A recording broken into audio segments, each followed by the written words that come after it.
வணக்கம் அன்பார்ந்த பக்தர்களே. இன்று நாம சென்னைக்கு அருகில் உள்ள புகழ்பெற்ற தலம் வல்லக்கோட்டை முருகன் திருக்கோவில், அதாவது கொடையாண்டவர் பற்றி விரிவாக பார்ப்போம். இந்த வீடியோவை முழுமையாக பாருங்க. உங்களுக்கு தெரியாத அரிய வரலாறு, சிறப்புகள், புராண கதைகள் எல்லாவற்றையும் பகிர்ந்து கொள்கிறோம். முதலில் உங்களிடம் ஒரு விண்ணப்பம். எங்கள் சேனலை லைக் பண்ணுங்க, ஷேர் பண்ணுங்க, சப்ஸ்கிரைப் பண்ணுங்க. பக்கத்துல இருக்கும் பெல்லை அழுத்துங்க. அப்போதான் அடுத்த வீடியோவையும் உடனே தெரிஞ்சுக்கலாம். கோவிலின் அறிமுகம். வல்லக்கோட்டை முருகன் திருக்கோவில் தமிழ்நாட்டின் செங்கல்பட்டு மாவட்டத்தில் சென்னையிலிருந்து சுமார் 40 கிலோமீட்டர் தூரத்தில் உள்ளது. இங்கிருக்கும் பெருமாள் முருகப்பெருமான் கொடையாண்டவர் என்று அழைக்கப்படுகிறார். கொடையாண்டவர் என்ற பெயர் வந்தது இங்கு பக்தர்களுக்கு வரமளித்து எப்போதும் கொடை வழங்கும் தன்மையால். புராண வரலாறு. ஸ்கந்த புராணத்தில் குறிப்பிடப்பட்டிருக்கிறது. அசுரர்களுடனான போரில் முருகப்பெருமான் வல்லத்தில் போராடி வெற்றி பெற்றதாக கூறப்படுகிறது. அதனால் அந்த ஊர் வல்லக்கோட்டை என்று அழைக்கப்படுகிறது. சுப்பிரமணிய சுவாமி இங்கு வேலாயுதத்துடன் சிங்காசனத்தில் அற்புதமாக எழுந்தருளியிருக்கிறார். கோவில் சிறப்புகள்.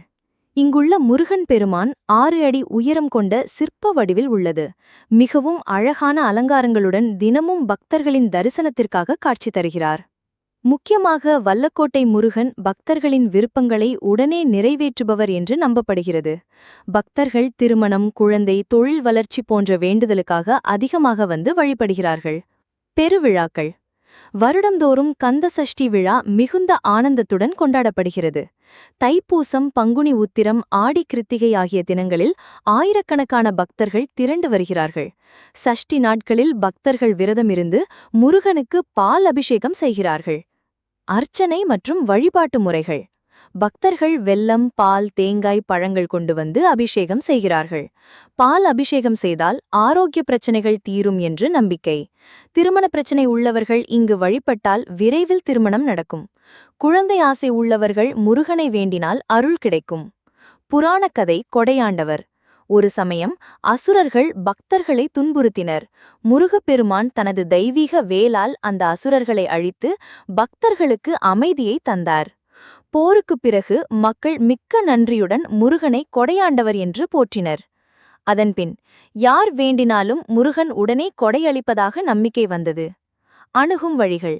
சென்னை தாம்பரம் சிங்கப்பெருமாள் கோவில் உத்தரமேரூர் வழியாக வல்லக்கோட்டை செல்லலாம். சென்னை கோயம்பேடு பஸ் நிலையத்திலிருந்து நேரடியாக பஸ்ஸுகள் செல்கின்றன. அருகில் உள்ள ரயில் நிலையம் சிங்கப்பெருமாள் கோவில். கோவில் சிறப்பு சின்னங்கள்.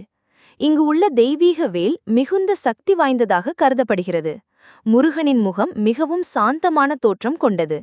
இங்கு வழிபடுபவர்கள் எந்த பிரச்சனையில் இருந்தாலும் விரைவில் தெய்வீக உதவி கிடைக்கும் என்று அனுபவமாக பக்தர்கள் கூறுகிறார்கள். பக்தி பாடல்கள் மற்றும் கீர்த்தனைகள். உள்ளூர் பக்தர்கள் இங்கு கொடையாண்டவர் பாடல்கள் பாடுவதை வழக்கமாக கொண்டுள்ளனர்.